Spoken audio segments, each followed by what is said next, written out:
इकरा इकरा पढ़ो इकरा इकरा इकरा इकरा पढ़ो इकरा इकरा पढ़ो। আমরা শুরু করি আউযুবিল্লাহি মিনাশ শাইতানির রাজিম। বিসমিল্লাহ। সূরা ইউসুফ, এটা হচ্ছে 12 নম্বর সূরা।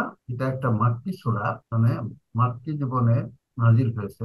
111টি আয়াত আছে। ইউসুফ আলাইহিস সালাম একজন নবীর নাম, এই নবীর নামে এই সূরাটি। আমরা শুরু করি আউযুবিল্লাহি মিনাশ শাইতানির রাজিম। বিসমিল্লাহ। আলিফ লাম রা, এটা একটা মুতাশাবিহাত। অনেকগুলো সূরার প্রথমে কয়েকটা অক্ষর বিশিষ্ট আয়াত আছে। এই মুতাশাবিহাতের কোনো অনুবাদ বা অর্থ করতে আল্লাহ নিষেধ করে। সূরা আল ইমরানের 7 নম্বর আয়াতে আল্লাহ বলে দিয়েছেন যে এর অর্থ আমি আল্লাহ ছাড়া কেউ জানে না। ওয়াল্লাযী আনজালা আলাইকাল কিতাবা মিনহু আয়াতুন মুহকামাতুন হুন্না উম্মুল কিতাব ওয়া উখারু মুতাশাবিহাত। তারপর আল্লাহ বলছেন ফাআম্মাল্লাযীনা ফি কুলুবিহিম যায়গুন ফায়াত্তাবিউনা মা তাশাবাহা মিনহু ইবতিগা তা'ওয়িলি ওয়া মা ইয়া'লামু তা'ওয়িলাহু ইল্লাল্লাহ। যারা দুষ্ট লোক, তারা ভুল ভ্রান্তি সরানোর উদ্দেশ্যে এই মুতাশাবিহাতের পিছনে লেগে, অথচ এর অর্থ আমি ছাড়া আর কেউ জানে না। ওয়া মা ইয়া'লামু তা'ওয়িলাহু ইল্লাল্লাহ। তাই আমরা এই মুতাশাবিহাত আয়াতের কোনো অর্থ দেখতে যাব না, বুঝতে যাব না, করতেও যাব না। কিন্তু দুঃখের বিষয়, আমরা দেখতে পারি অনেকেই এর নানা রকম ব্যাখ্যা অর্থ লিখেছেন, কয়েক পৃষ্ঠা লিখেছেন এসব মুতাশাবিহাত আয়াত নিয়ে, অক্ষর সমষ্টি নিয়ে। তারপরে আল্লাহ বলছেন তিলকা আয়াতুল কিতাবিল মুবিন। এগুলো আয়াতুল কিতাবিল মুবিন, স্পষ্ট কিতাবের আয়াত। আমরা আয়াত সমূহ লিখেছি কারণ আয়াতুল প্লুরাল দিয়েছে বলে, মানে এই কিতাবের মুবিন। মুবিন কথাটার অর্থ স্পষ্ট হতে পারে, প্রমাণিত হতে পারে। এগুলো স্পষ্টভাবে প্রমাণিত, একসাথে বলা যায় কিতাবের আয়াত। যে কিতাবে আয়াতগুলো আসছে সামনে, বা পুরা কোরআন একটা প্রমাণিত এবং স্পষ্ট এই এর আয়াত। এতে কোনো ভুল নাই, স্পষ্ট কথা, স্পষ্ট কথা। এর পরের আয়াতটা, এইটা আমরা আচ্ছা দেখে আমরা একটু দেখব। এই আয়াতটা আপনারা এবার আবার একটু অনুবাদ করুন। ইন্না আনজালনাহু কুরআনান আরাবিয়্যান লাআল্লাকুম তা'কিলুন। এইটার অনুবাদ আমরা আপনাদের কাছ থেকে শুনতে চাই। আপনার অথবা যেসব তাফসীর আপনাদের কাছে আছে, তবে আমাদের মাওলানা আব্দুল মান্নান সাহেব এটার কি অনুবাদ করবেন আপনি একটু। হ্যাঁ স্যার, এটা ইন্না আনজালনাহু, নিশ্চয়ই আমরা, হু এই কোরআনকে, হু মানে কোরআন, জি, কোরআন আরবি, আরবি ভাষায় নিশ্চয়ই আমরা অবতীর্ণ করেছি এই কোরআনকে আরবি ভাষায়। correct। লাআল্লাকুম তাকিলুন, যাতে তোমরা বুঝতে পারো বা তোমরা আকল খাটাতে পারো। এটা হলো মানে সরল অনুবাদ। এখানে লাআল্লাকুম তাকিলুন, যাতে তোমরা আকল ব্যবহার করতে পারো, এটাই ধরে আমি বুঝতে পারছি স্যার। এবার অন্যরা কি বলবেন এখানে কি হবে জি অর্থ? স্যার, বলবো স্যার। বলেন। সব ঘটনায় তাকিলুনের মধ্যে রয়েছে, অর্থাৎ আকল যদি উৎকর্ষিত করতে হয় শুধুমাত্র কোরআন শব্দ অর্থ পড়েই সম্ভব নয়। যেখানে বিজ্ঞান জানতে হবে, অন্যান্য ধর্মীয় জ্ঞান, ঐতিহাসিক জ্ঞান, সকল কিছু দিয়া না, উৎকর্ষিত আকলের অধিকারী হইতে হবে এই আরবি ভাষার মাধ্যমেই। লাআল্লাকুম তাকিলুন কথাটার আমি কি অর্থ বলবো কি? স্যার? লাআল্লাকুম তাকিলুন কথাটার অর্থ কি? তাকিলুন শব্দ হচ্ছে স্যার, মানে আল্লাহর জ্ঞান, আল্লাহ প্রদত্ত যে উৎস জ্ঞান দিয়েছে স্যার, এটা উৎকৃষ্ট করা স্যার। মানে আরবি কোরআন তো নাজিল হয়েছে স্যার, এটা পড়ে জেনে বুঝে আকলকে উৎকৃষ্ট করা স্যার। এবার আপনাদের কাছে যেসব অনুবাদ বা তাফসীর আছে আমাদেরটা বাদে, সেটা একটু খুলে দেখুন তো এই একটা কি অনুবাদ লেখা আছে?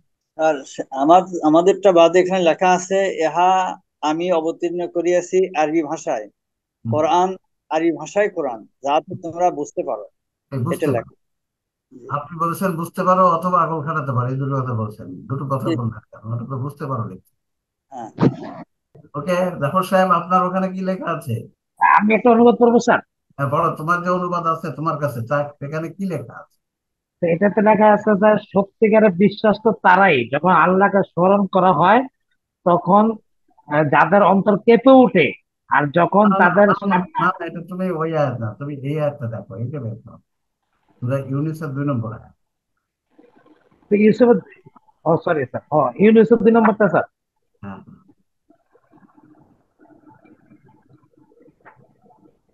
ইউসুফ, জি স্যার। তো লেখা আছে স্যার, নিশ্চয় আমি কোরআনকে আরবি ভাষা নাযিল করেছি যাতে তুমি বুঝতে পারো। বুঝতে পারো। এই যে জাফর সাহেব, আপনারটা কি লেখা আছে? স্যার বেশিরভাগ জায়গায় এখানে এখানে একটা যে আছে যে verily we have sent it down as an Arabic Quran in order that you may understand. ওই বুঝতে পারো, বুঝতে জি, পারো। একই কথাই ভাবি, কিন্তু আকলটাকে উৎকর্ষিত করার ব্যাপারটা কোথাও আসেনি। সেটাই কথা, সেটাই কথা, কারণ মুসলমান জাতি তো আকলকে বাদ দিয়েছে। আমি এটা তার ওই আয়াতের ওই যে যেটা বলছিলেন যে কোরআন বোঝার জন্য আকল, হ্যাঁ, ওখানে জি, স্যার আমার জাস্ট একটা কথা আছে। বলেন সেটা বলেন। হলো কোরআন বোঝার জন্য আকলের ব্যবহার বাধ্যতামূলক। অর্থাৎ আকল ব্যবহার না করে কোরআন বোঝা যাবে না। হুম। এইটা হলো ওই আয়াতের লাআল্লাকুম তাআকিলুন। এবং এই আকল সংক্রান্ত বিষয়ে কোরআনে অনেকগুলো আয়াত আছে, আমি মোটামুটি অনেকগুলো আয়াত একসাথে করছি, আমি সেগুলা আসলে একসাথে। অনুবাদে আকলের কথাটা না রেখে যাতে তোমরা বুঝতে পারো, সবাই এই কথাটা লিখেছে। হ্যাঁ, অন্যান্য অনুবাদ গ্রন্থে এই জিনিসটা ক্লিয়ার করেন স্যার। জি জি, সেটাই আমরা জানতে চাচ্ছি সবার কাছে। মানে আকল জিনিসটাকে হাইড করছে। কারেক্ট। হ্যাঁ, অন্য সব অনুবাদে হাইড করছে, অথচ আকল যে একটা গুরুত্বপূর্ণ বিষয় কোরআনে আল্লাহ অনেক জায়গায় একাধিক জায়গায় উল্লেখ করেছেন। এই জিনিসটা মানে ম্যাক্সিমাম অনুবাদ গুলোতে এটা স্যার গোপন রাখছে। কিন্তু এই আকলের ব্যাপারে তো সূরা মূর্খে যেটা কঠিন কথা বলা হয়েছিল যে পরকালে নাজাত পাওয়ার যে জাহান্নামীদেরকে যখন জিজ্ঞেস করা হবে, সেখানে তো তারা বলছে যে আমরা যদি রাসূলদের কথা শুনতাম অথবা আকলটাকেও ব্যবহার করতাম তাহলে আজকে আমাদের জাহান্নামে আসতে হতো। জি, কারেক্ট। তার মানে আকল কত গুরুত্বপূর্ণ।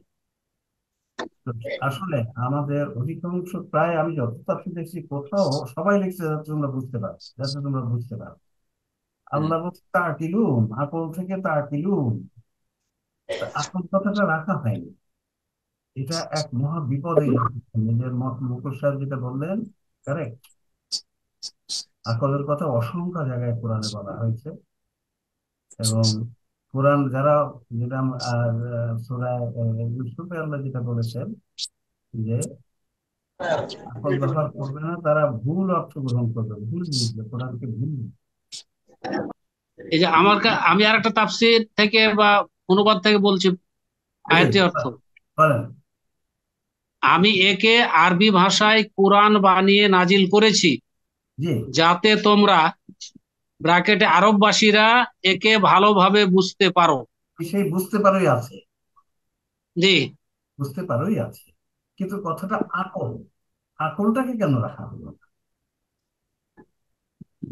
আচ্ছা, এখন এখন আমরা যাই আয়াতটা যে এখন পরিষ্কার, ওখানে আকলটা যাতে থাকে, ওর অনুবাদে যেন আকল কথাটা থাকে, থাকতে হবে।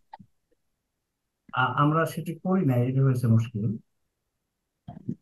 তো আমরা এখন যাই, যে কথাটা আমি বলছি, ইন্না আনজালনা কুরআনান আরাবিয়্যান লাআল্লাকুম তা'কিলুন, এর অর্থ প্রথমটুকুর অংশ বলে নিচ্ছি, তারপরে এইটুকু বলছি। প্রথমটুকু ব্যাখ্যা আবার পরেরটুকু। প্রথমটুকু হচ্ছে, নিশ্চয়ই আমরা হুয়া হু কুরআনান আরাবিয়ান, ওই কোরআনকে আরবি ভাষায় নাজিল করেছি, লাআল্লাকুম, আরবিতে নাজিল করেছি, লাআল্লাকুম তা'কিলুন, যাতে তোমরা আকলকে উৎকর্ষিত করে ব্যবহার করতে পারো। শেষটুকু হবে উৎকর্ষিত, আকলকে উৎকর্ষিত করে, কারণ আকল তো আমাদের সবাই, বেসিক আকল তো সবাই আছে। ভিত্তি জ্ঞান যেটা আকলটা, ভিত্তি উৎস তো সবাই আছে, এইটাকে এখানে উৎকর্ষিত করতে হবে।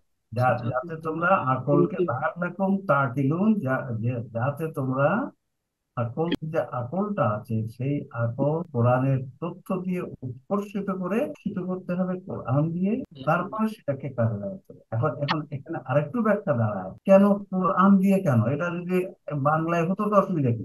বাংলায় হলে কি আমরা আকলকে উৎকর্ষিত করে করতে পারতাম না? কেন তাহলে কোরআন আরবিয়ান কেন?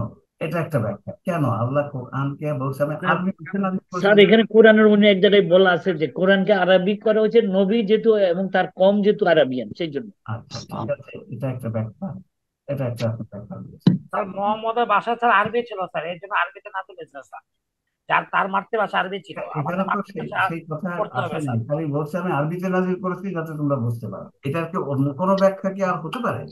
ওটা একটা ঠিক আছে, যেহেতু রাসূলুল্লাহ আরব ছিলেন, কাজে কোরআনকে আরবি। রাসূল সাল্লাল্লাহু আলাইহি ওয়াসাল্লাম আগে না কোরআন আগে? আরেকটা অর্থ স্যার হতে পারে। যে কি হতে পারে মুকুল সাহেব? সেটা হলো স্যার, মানে আমি যেটা বুঝতেছি সেটা হলো পৃথিবীতে যত ভাষা আছে এর জি, ভিতরে আরবি ভাষাটাই কোরআন বোঝার ব্যাখ্যা করার জন্য সর্বোত্তম বা সর্বশ্রেষ্ঠ একটা ভাষা। কারেক্ট। এটা আরেকটা ব্যাখ্যা মুকুল সাহেব যেটা বলেছেন, দেখুন।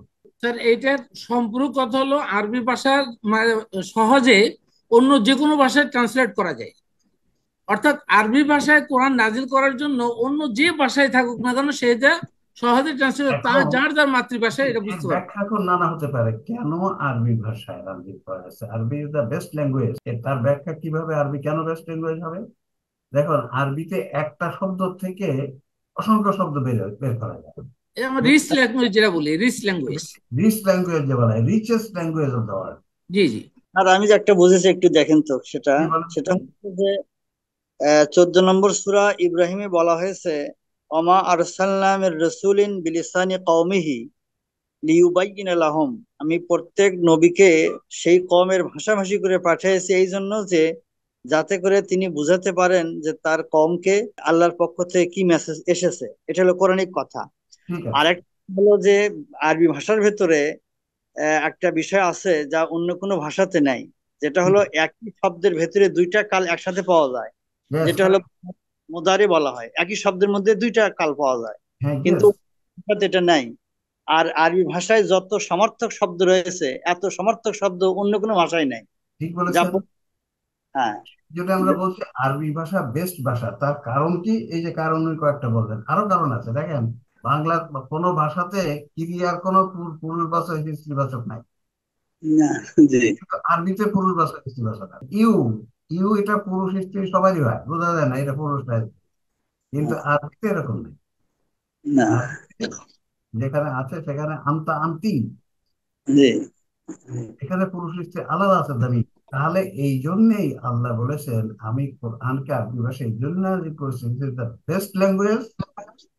যদি একটা জিনিস বোঝা ওটা পুরুষ না স্ত্রী, ওটা কি স্ত্রীবাচক শব্দ না পুরুষবাচক শব্দ, তো দেখলেই বোঝা যায়। তাহলে এখন দাঁড়ালো প্রথম প্রথম অংশের ব্যাখ্যা, কেন আমি কোরআনকে নাজিল করেছি, this is the best language, যাতে এর থেকে একটা জিনিস বোঝা খুব সহজ হয়, নির্ভুল হয়।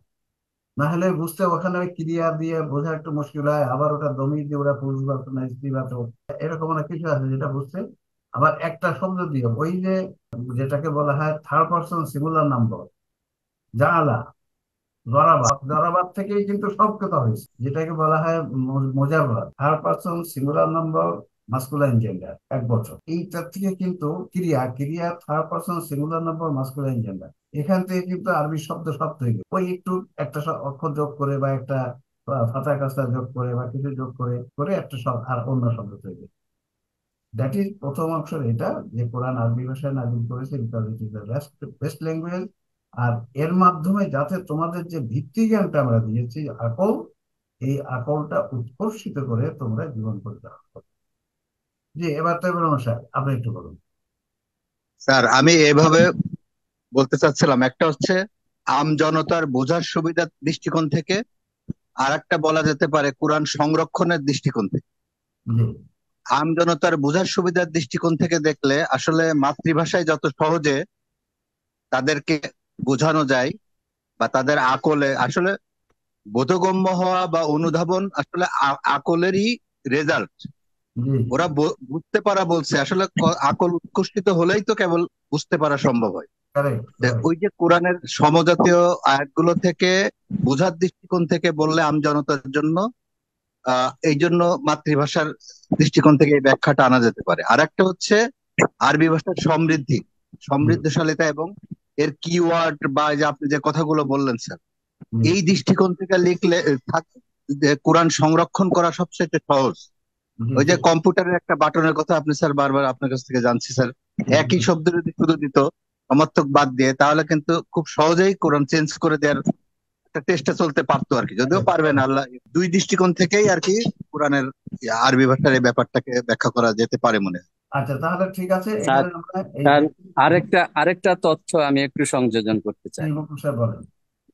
সেটা হলো স্যার, আরবি ভাষাটা তো হলো রুহের জগতে প্রথম যে রুহের সফটওয়্যারে যে ল্যাঙ্গুয়েজটা আল্লাহ দিলেন সেটা তো আরবি ভাষায়। ঠিক আছে। আলাস্তু বিরাব্বিকুম ফালু বালা।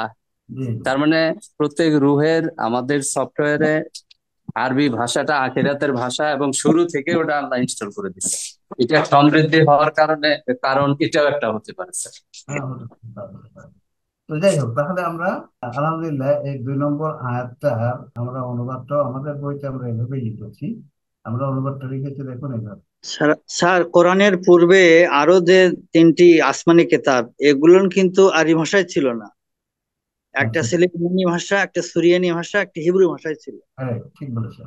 এখানে দেখেন আমরা লিখেছি, নিশ্চয়ই আমরা এটিকে আরবি ভাষার কোরআন হিসাবে অবতীর্ণ করেছি যাতে তোমরা আকলকে ব্র্যাকেটে উৎকর্ষিত করে, আকলকে উৎকর্ষিত করে ব্যবহার করো। কারণ আকলটা তো বেসিক আকল তো সবারই আছে, জন্মগতভাবেই আছে। সেই আকলটাকে আমাদেরকে উৎকর্ষিত করতে হবে যত ধরনের সত্য জ্ঞান আছে তার নিয়ে, যত ধরনের বিজ্ঞান ভূগোল যত জায়গায় যত সত্য জ্ঞান আছে তার দিয়ে উৎকর্ষিত করতে হবে। তার মধ্যে প্রথম হচ্ছে কোরআন, তারপর হচ্ছে সুন্নাহ, তারপর অন্যান্য বিষয়, যে কোনো সত্য জ্ঞান। সেই জন্য রসুল বলছেন খিয়ারকুম ফিল জাহিলিয়াতে খিয়ারকুম ফিল ইসলাম। এই তথ্যটা কি হতে পারে না? কোথায় বলেন? কোরআন আরবি ভাষায় নাজিল হওয়ার কারণ হচ্ছে এটা যে আল্লাহ তাআলা তো চাচ্ছেন যে এই আরবি ভাষাটাকে কিয়ামত পর্যন্ত টিকিয়ে রাখতে। যেহেতু কোরআন কিয়ামত পর্যন্ত থাকবে, তাহলে আল্লাহ তাআলা যেহেতু সিলেক্ট করলেন সর্বশেষ কিতাবকে আরবি ভাষায়, এটাও না, আল্লাহর অভিপ্রায় বা আল্লাহর ইচ্ছা যে আল্লাহ কিয়ামত পর্যন্ত ভাষাটাকে টিকিয়ে রাখবে। না, দেখুন ওইটা কিন্তু আপনি পরের অংশটার সাথে মিলাতে হবে। যে আরবি ভাষায় নাজিল করেছি কেন? যাতে তোমরা আকলকে উৎকর্ষিত করে ব্যবহার করতে পারো। না, তাহলে সেটা তো ঠিক আছে স্যার, আকলকে উৎকর্ষিত ওই করবেই, ওই অংশগুলো এমন ব্যাখ্যা কিন্তু করতে না, টিকে থাকার দিক থেকেও তো এটা একটা মানে স্থায়িত্বের দিক থেকেও আল্লাহ তাআলা তো মানে এটাকে মানে একেবারে মানে পার্মানেন্ট করে দিয়েছেন যে এটা ঠিক কিয়ামত পর্যন্ত, যেহেতু কোরআন কিয়ামত পর্যন্ত থাকবে, এই ভাষাটাও কিয়ামত। কারণ ভাষার ইতিহাসে পৃথিবীতে অনেক ভাষা যে একটু আগে মান্নান ভাই বললেন যে আরো 4টা মূল 3টে আসমানি কিতাবের ভাষা বিলুপ্ত হয়ে গেছে। ঠিক আছে, ঠিক আছে, মানে এইখানে কোরআনের এমন গুণগুলোকে বলতে হবে যে গুণগুলো থাকলে আকল উৎকর্ষিত হয়। এইটা এরকম ভাবে ওই অংশটুকু আপনি যে ব্যাখ্যা করেছেন সেটাও হবে, কিন্তু এই আয়াতে হচ্ছে ওইগুলা, যে আরবি ভাষা ইজ দ্য বেস্ট ল্যাঙ্গুয়েজ, যাতে বিভিন্ন রকম স্যার আছে। আমরা তো কোরআনের আয়াতটাকে ট্রান্সলেট করতে চাচ্ছি। ওনারা যেটা তাদের ডিফারেন্ট ওপিনিয়ন গুলো দিচ্ছে, কিন্তু এটা তো কোরআনের যে আয়াতের মানে সঠিক ব্যাখ্যার মধ্যে আসতেছে না। Correct, ওনারা correct. বলছে যে এটা সংরক্ষণ বা অন্য যেসব কথাগুলো বলতেছে হ্যাঁ, সেগুলো ঠিক আছে, কিন্তু আপনি যে চেষ্টা করতেছেন যে মানে আল্লাহ বলছে যে তোমরা যাতে তোমাদের আকলকে উৎকৃষ্ট মানে সর্বোচ্চ উৎকর্ষণ সাধন করতে পারো, correct. অন দ্যাট রিজন আমি এটাকে আরবিক করেছি। এটা Yes, উনি yes. আল্লাহ বলেছেন, এই এই কথা বলতে আয়াত, চাচ্ছেন এই কোরআন। আয়াত উনি যেটা বলছেন সেটা অন্য আয়াতের দৃষ্টিকোণ থেকে হবে, কিন্তু এই আয়াতে যেটা বলা হচ্ছে আরবি ভাষায় নাজিল করা হয়েছে যাতে তোমরা তোমাদের আকলকে উৎকর্ষিত করতে পারো। কারণ আরবি ভাষায় এখানে কোনো ওই অর্থ মানে স্পেসিফিক ভাবে অর্থ করা যায়, স্ত্রীবাচক কি পুরুষবাচক কি সবকিছুই স্পষ্ট করে বলা যায়।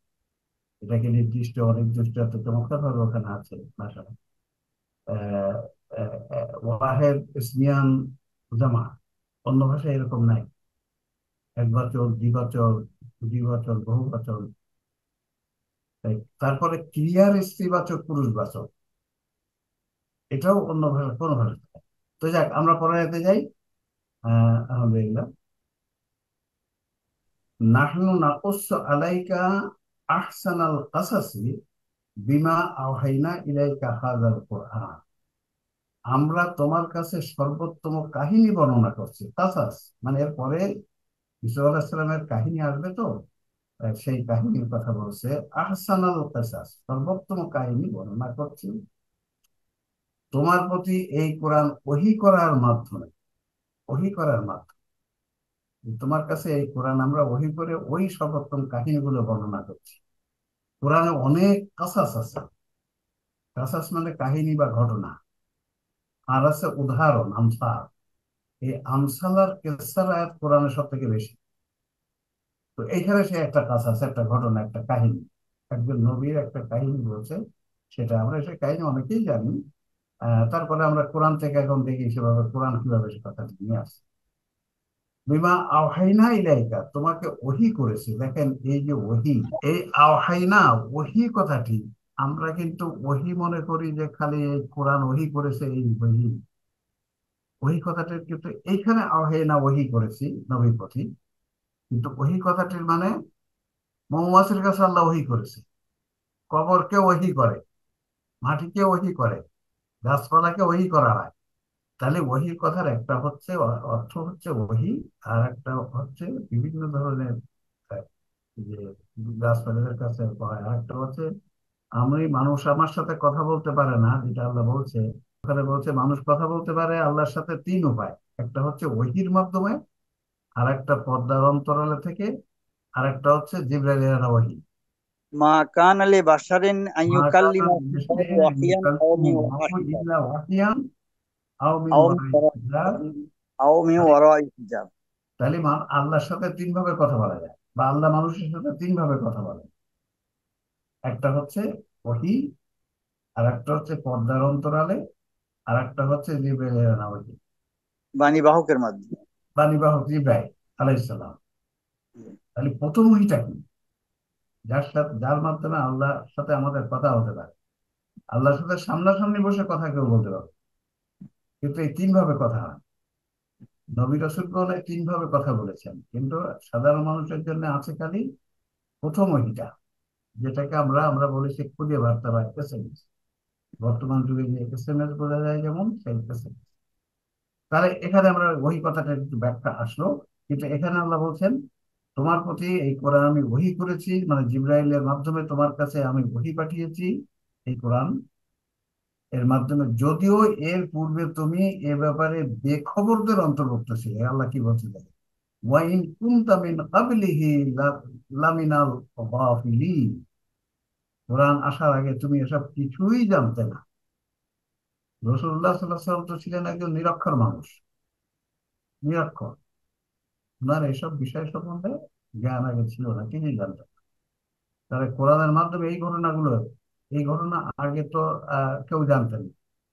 উনি জানতেন না, কিন্তু ওনাকে এই ঘটনাগুলো নির্ভুলভাবে জানানো হয়েছে কোরআন থেকে, ওহীর মাধ্যমে, কোরআনের ওহী। আমরা যদি তাই এর পরের আয়াত দেখি কি বলা হলো, ইসকলে ইউসুফ, এই যে ইউসুফ আলাইহিস সালামের ঘটনা শুরু হলো। এই ঘটনা আমরা জানি, তার মধ্যে দেখেন এই সমস্ত ঘটনাগুলো আল্লাহ রাব্বুল আলামিন কোরআনে কেন এই অসংখ্য ঘটনা বর্ণনা করেছে, অনেক কাহিনী, অনেক উদাহরণ। এইটা হচ্ছে আমাদেরকে ঈমান মজবুত করার জন্য, কোরআনকে বোঝার জন্য, কোরআনের প্রতি বিশ্বাস মজবুত করানোর জন্য, আল্লাহর প্রতি বিশ্বাস মজবুত করার জন্য এই বিভিন্ন ধরনের কাহিনী আল্লাহ বর্ণনা করেন। বিভিন্ন ধরনের উদাহরণ, যেমন আমরা সূরা বাকারার সেই যে 26 নম্বর আয়াত আল্লাহ যেটা বলছেন, লজ্জাবোধ করে না, ইন্নাল্লাহা লা ইয়াস্তাহি বাউদাতান ফামা বাউ, যে কোরআনকে ব্যাখ্যা করার জন্য, বোঝানোর জন্য আমি মশা বা তাপ থেকে ক্ষুদ্র প্রাণীর উদাহরণ দিতে লজ্জাবোধ করি। তাহলে এইভাবে আল্লাহ কোরআনকে বোঝানোর, কোরআনকে ব্যাখ্যা করা, আল্লাহর প্রতি জ্ঞান মজবুত করা, বিশ্বাস মজবুত করার জন্য কোরআনে অনেক ঘটনা বর্ণনা করেছে, অনেক কাহিনী বর্ণনা করেছেন, অনেক উদাহরণ দিয়েছে। এই কাহিনীগুলোর মধ্যে সব থেকে বড় কাহিনী হচ্ছে ওই যে আদম আলাইহিস সালাম, হাওয়া আলাইহিস সালাম যে প্রথমে সৃষ্টি করে জান্নাতে থাকতে দিলেন, তারপরে সেখানে সিজদা করতে বললেন, সবাই সিজদা করলো, ফেরেশতারা সিজদা করলো, ইবলিস, ওই যে ঘটনা, এটা হচ্ছে কিন্তু সব থেকে বড় কাহিনী। শেষ পর্যন্ত যখন আদম আলাইহিস সালামকে নেমে আসতে বলা হলো ফল খাওয়ার জন্য, এর মধ্যে সব অনেক ঘটনা আছে, অনেক কথা আছে ওই কাহিনী। সেটাতে সব থেকে বেশি শিক্ষা আছে, তো ওটা তো আমাদের তো ওই বই আছে একটা। তাই এখানেও এই কাহিনী, এই ঘটনা, ইউসুফ আলাইহিস সালামের এই ঘটনা, এর মধ্যে আমাদের অনেক শিক্ষণীয় জিনিস আছে। স্যার, এই এই কাহিনীর মাধ্যমে আল্লাহ জি, তাআলা একটা শিক্ষা দিতে চাচ্ছেন যে আসলে দুনিয়ার মানুষ যে উপাখ্যান আবিষ্কার করবে, লিখবে, হ্যাঁ, তার চেয়ে সবচেয়ে মানে মূল্যবান এবং সবচেয়ে মানে অথেন্টিক একটা আচ্ছা উপাখ্যান বা উপন্যাস বা ড্রামা, সেটি হচ্ছে এই সূরা আল ইউসুফ। আচ্ছা, ঠিক আছে, মানে ঠিক আছে। এর চেয়ে এত মানে বস্তুনিষ্ঠ কোনো উপাখ্যান হতে পারে না। ওকে, ঠিক আছে, এখন আমরা যাই, কি বলছে আল্লাহ। ইস ক্বালা ইউসুফু লিআবিহি ইয়া আবাতি ইন্নী রাআইতু আহাদা আশারা কাওকাবান ওয়াশ-শামসা ওয়াল কামারা। যখন ইউসুফ তার পিতাকে বলেছিল, ওনার পিতা হচ্ছে ইয়াকুব আলাইহিস সালাম, ওনার ওনার ছেলে ইউসুফ আলাইহিস সালাম দুজনই নবী। পিতাকে বলেছিল, হে আমার পিতা, আমি 11টি নক্ষত্র, সূর্য এবং চাঁদকে দেখেছি। কি দেখেছি? রাআইতুহুম লি সাজিদিন, আমি তাদেরকে আমার প্রতি সিজদাবনত অবস্থায় দেখেছি। 11টি নক্ষত্র আর সূর্য এবং চাঁদ তার প্রতি সিজদা করছে, সিজদাবনত অবস্থায় দেখেছি। এই কথা বললেন বাবাকে, ইয়াকুব আলাইহিস সালাম। ইয়াকুব আলাইহিস সালাম তখন কি বলছেন? ক্বালা ইয়া বুনাইয়া লা তাকসুস রুআকা আলা ইখওয়াতিকা ফায়াকিদু লাকা কাইদা। ইয়াকুব বললেন, মানে ইয়াকুব আলাইহিস সালাম বলল, হে আমার পুত্র, তোমার স্বপ্ন তোমার ভাইদের কাছে বর্ণনা করো না, তাহলে তারা তোমার বিরুদ্ধে ষড়যন্ত্র করবে। তার প্রথম 10 জন হলো এক মায়ের পেটের, আর Yes, পরবর্তীতে আর ওনার বোনক বিবাহ করে সেই পক্ষের 2 ছেলে, বিনিয়ামিন এবং ইউসুফ। হ্যাঁ, বিনিয়ামিন আর ইউসুফ এর কথা আসবে পরে। বিনিয়ামিন আর ইউসুফ এই দুইজন হচ্ছে এক মায়ের, তাই তো? জি, এনারা 2 জন হলো এক মায়ের, আর 10 জন হলো আর এক মায়ের। বাকি 10জন প্রথম হলো আর এক অন্য মায়ের। আর এক মায়ের, জি। টোটালি 12 জন আর কি। আর ইউসুফ বাদ দিয়ে হলো 11 জন। 11 জন, এই কারেক্ট। তাহলে বাসে তোমাদের ভাইদের কাছে বর্ণনা করো না, তাহলে তারা তোমার বিরুদ্ধে ষড়যন্ত্র করবে। তারপরে ইন্না শাইতানা লিল ইনসানি আদুব্বুন মুবিন, নিশ্চয় শয়তান মানুষদের প্রকাশ্য শত্রু। কারণ ওই ইবলিস ধোঁকাবাজি করে, প্ররোচনা করে মানুষকে নানা কাজে, নানা অন্যায় কাজ করায়। সেই কথাটা এর সাথে এইভাবে এখানে নিয়ে আসছেন, আল্লাহ লিঙ্ক করেছেন যে এইসব অন্যায় যা হয় সবই তো ইবলিসের ষড়যন্ত্র। ইবলিস মানুষকে ধোঁকা দিয়ে এটা করায় যে এটা করতে হবে, যে এটা ভালো হবে, এটা ভালো হবে। এইভাবে আদম আসলামকে ধোঁকা দিয়ে খাওয়াই দিল, বল আল্লাহ বলে ওয়ালা তাকরাবা হাযিহি শাজারাতা। এখান থেকে আল্লাহ দেখাই দিল যে ইবলিস এমন ধোঁকাবাজ যে স্পষ্ট কথাগুলোকে সে উল্টাই দিল।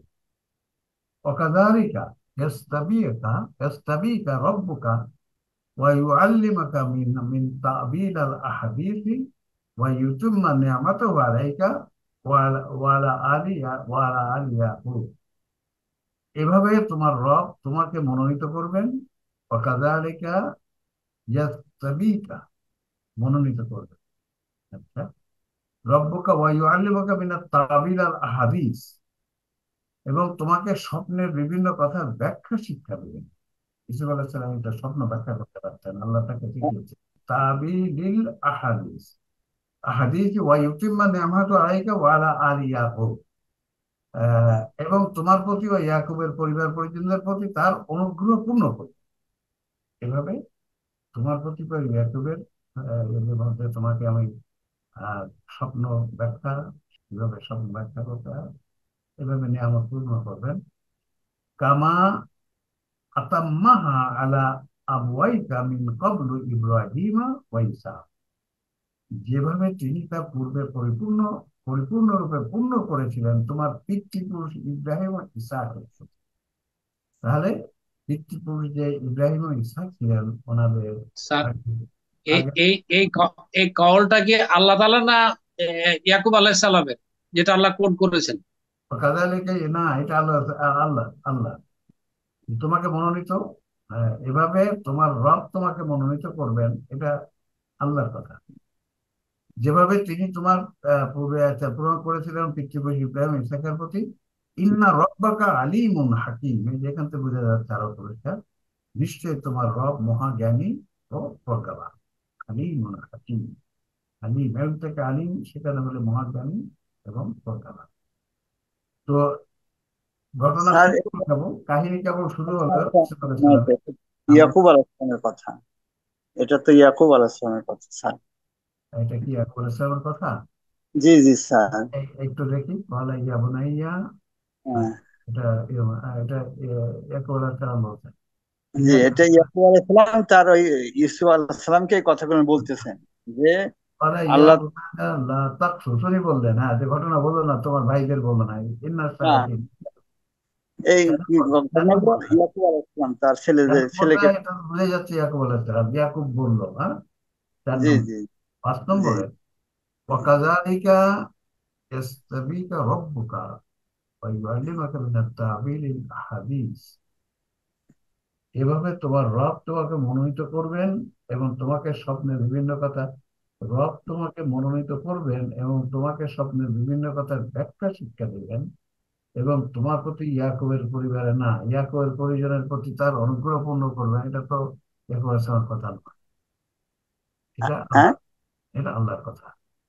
আচ্ছা, এটা দেখেন, তোমার প্রতি এবং ইয়াকুবের পরিবার পরিজনের প্রতি তার অনুগ্রহ পূর্ণ করবেন, যেভাবে তিনি তা পূর্বে পরিপূর্ণ রূপে পূর্ণ করেছিলেন তোমার পিতৃপুরুষ ইব্রাহিম ইয়াকুবের প্রতি।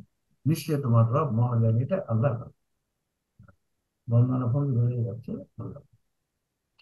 তো আলহামদুলিল্লাহ, আমরা প্রথম 5টি আয়াত আজকে আমরা অংশগ্রহণ করলাম সবাই। প্রথম রুকু হলো ইনশাআল্লাহ 6 নম্বর আয়াত, দ্বিতীয় রুকু আমরা শুরু করব এখন। 10টা 40 বাজে। আমরা আল্লাহ রাব্বুল আলামিনের কাছে শুকর আদায় করব এবং আমরা বলবো, আল্লাহ রাব্বুল আলামিন আমরা যেন তাফসীর বা যে ব্যাখ্যা করি ভুল কোনো কথা না বলি। আপনাদের সবাইকে মোবারকবাদ জানিয়ে, সবার জন্য দোয়া রেখে, আপনার সবার কাছে দোয়া চেয়ে আজকে এখানে শেষ করছি। ওয়াকিল দাওয়ানা আলহামদুলিল্লাহ। আসসালামু আলাইকুম ওয়া রাহমাতুল্লাহ। ওয়ালাইকুম আসসালাম রহমতুল্লাহি ওয়া বারাকাতুহু। ওয়ালাইকুম আসসালাম। ফি আমানিল্লাহ স্যার। আলহামদুলিল্লাহ।